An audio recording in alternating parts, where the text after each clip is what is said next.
नारद जी कहते हैं भक्ति रूप और परमानंद रूप होने से स्वतः प्रमाण है। भक्ति रूप और परमानंद रूप है। भक्ति रूप है और परमानंद रूप है, अर्थात भक्ति की स्वयं की दैदीप्य स्थिति और उसमें उतरे हुए शांत परमात्मा, ये अलौकिकता दिखाई देती है। एक तो दैदीप्यमान एक दिव्यता और दूसरी परम शांति, एक अलग सा ठहराव, एक अलग सी स्थिति जो स्पष्ट दिखाती है शांताकारम रूप उसमें उतरा है।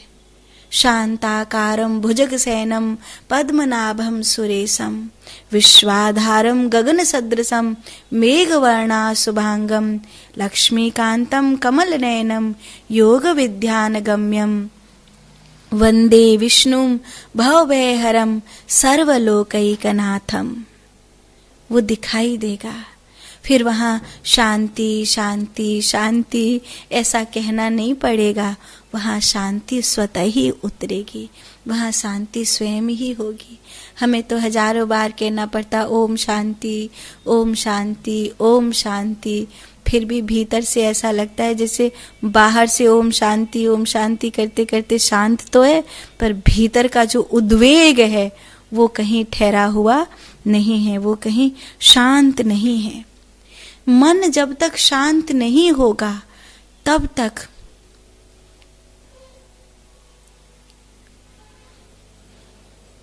परमानंद रूपा भक्ति रूपा वो जो स्थिति है वो नहीं आएगी। अशांत मन व्यक्ति से कुछ भी करवाता है, अशांत मन दौड़ता है, अशांत मन व्यक्ति से पाप करवाता है। एक पुरानी कहानी है, आपने सुनी होगी। अंगुलीमाल लोगों को मारता था और उसकी उंगली को काटकर अपने गर्दन की माला में डाल लेता था। उस अंगुलीमाल की निर्धारित की हुई गिनती पूरी होने वाली थी। उस मार्ग से बुद्ध निकल रहे हैं। लोगों ने कहा कि मत जाओ, उसे 100 की गिनती 1000 की गिनती जो पूरी करनी थी उसमें बस एक ही व्यक्ति बाकी है, वो आपको मार देगा। तो भगवान बुद्ध बोले अब तो हम मार्ग चुन चुके हैं, अब हम अपने मार्ग से नहीं हटेंगे। भगवान बुद्ध की परम शांति, उसे एक शांत पुरुष आता हुआ दिखाई दे रहा है। चले जाओ, यहां मत आओ, क्यों आ रहे हो मरने के लिए? एक अशांत आदमी जो मारने के लिए ही बैठा था लोगों को, वो खुद ही कह रहा है जाओ जाओ जाओ, क्यों आ रहे हो? पर वो आगे बढ़ते ही चले जा रहे हैं। बुद्ध नहीं कांप रहे हैं, वो कांप रहा है। अधिकांश तो लोग ही कांपते थे, वो तो कभी नहीं। हम स्थिर रहता था, मारने के लिए तत्पर रहता था, लेकिन आज उसका शरीर कांप रहा है कि इतना शांत, इतना ठहरा हुआ, इतना दिव्य व्यक्तित्व भी कोई हो सकता है, कोई ऐसा भी हो सकता है। उसके हाथ कांपने लगे। क्या ऐसे व्यक्ति को मारना चाहिए? ये तो ऐसा लगता है जैसे इसने पहले ही अपने आप को मार दिया। ऐसे व्यक्ति को क्या मारना? नहीं। जाओ, चले जाओ। गुस्से में आकर एक पेड़ की डाली तोड़ करके दिखाया, इस तरह तोड़ दिए जाओगे।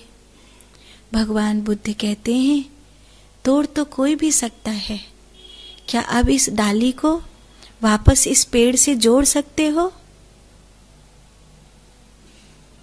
तो क्या आप इस डाली को जोड़ सकते हैं? भगवान बुद्ध ने कहा हाँ, टूटे हुए को जोड़ना यही तो साधु का काम है। और उस दिन अंगुलीमाल उनके चरणों में आ गिरा। उस दिन उसे अपनी अशांति को दूर करने का वास्तविक मार्ग मिला। अब तक जिससे मन बहलता था, उस पाप को त्याग देकर एक भिक्षुक बनने का मार्ग मिला। उस दिन वो आगे बढ़ा। कहते हैं वहां का राजा अजात शत्रु जब भगवान बुद्ध से मिलने के लिए आया, उसने सुना अंगुलीमाल भगवान बुद्ध के शिष्यों में सम्मिलित हो गया है, तो अजात शत्रु ने कहा मैं एक बार उसे देखना चाहता हूं, मैं उस व्यक्ति को देखना चाहता हूं जिससे पूरा राज्य थरथर कांपता है। मेरी भी हिम्मत नहीं हुई कभी उसके आगे जाने की, मैं उसे देखना चाहता हूं। तो भगवान बुद्ध ने कहा वो तो कब का मर गया, अब वो यहां नहीं है, पर मैंने सुना कि वो धम्म पद को स्वीकार कर चुका है।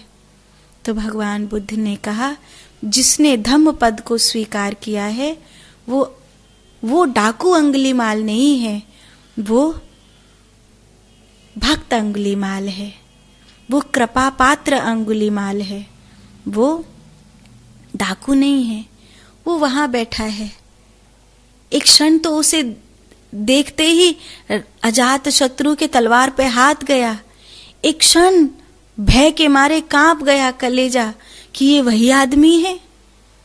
लेकिन फिर इतनी शांत उसे बैठे हुए देखा, आश्चर्य हुआ, ये क्या है भंते, ऐसा भी होता है क्या? तो भगवान बुद्ध ने कहा मन जब तक अशांत है तब तक संसार में शांत होने के लिए स्थान ढूंढता है। बहुत से स्थान हैं, काम क्रोध लोभ मोह मद मत्सर, इन सभी डालियों पर जाकर बैठता है। एक अशांत पक्षी की तरह इन सभी डालियों पर बैठता है, कहीं शांति मिल जाए, पर कहीं उसे शांति नहीं मिलती। शांति मिलती है परमानंद में जाने से, शांति मिलती है भक्ति के उस रूप तत्व में उतरने से। यही परम शांति का मार्ग है। भक्त शांत हो जाता है। भक्त व्यवहार से हो या ना हो, पर भक्त स्वभाव से शांत हो जाता है। शांति की औपचारिकता नहीं होती वहां पर, शांति की औपचारिकता अलग है, स्वभाव से शांत होना अलग है। कई बार लोग मेडिटेशन शिविर में जाते हैं, वहां शांति की औपचारिकता सीख जाते हैं, संतों के पास जाते हैं, ध्यान शिविर में जाते हैं, शांति की औपचारिकता सीख जाते हैं। कोई साधना करते हैं, विपस्सना किया, राजयोग किया या कोई भी साधना करी तो शांति की औपचारिकता सीख जाते हैं। लेकिन वो जैसे ही कोई तिल्ली लगाएगा, जैसे ही कोई उकसाएगा, जैसे दबी हुई अग्नि फिर भड़क उठेगी।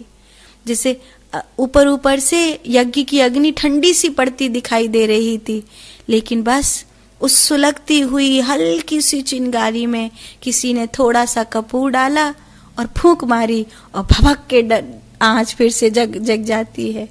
ठीक ऐसे ही जहाँ शांति की औपचारिकता होती है, वहाँ अशांति कब करवट बदलेगी जानते नहीं।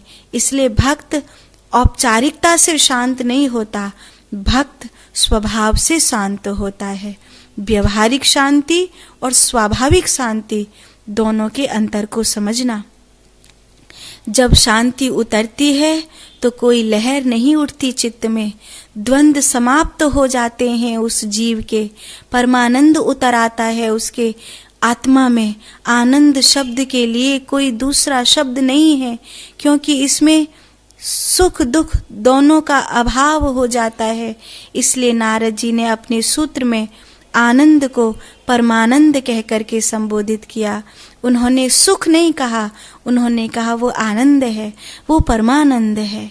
ऐसा देवर्षि नारद जी कहते हैं। भक्त परमानंद में स्थित हो जाता है। भक्ति परमानंद रूपा है, भक्ति परमानंद रूपा है, ऐसा नारद जी ने बताया। आज हमने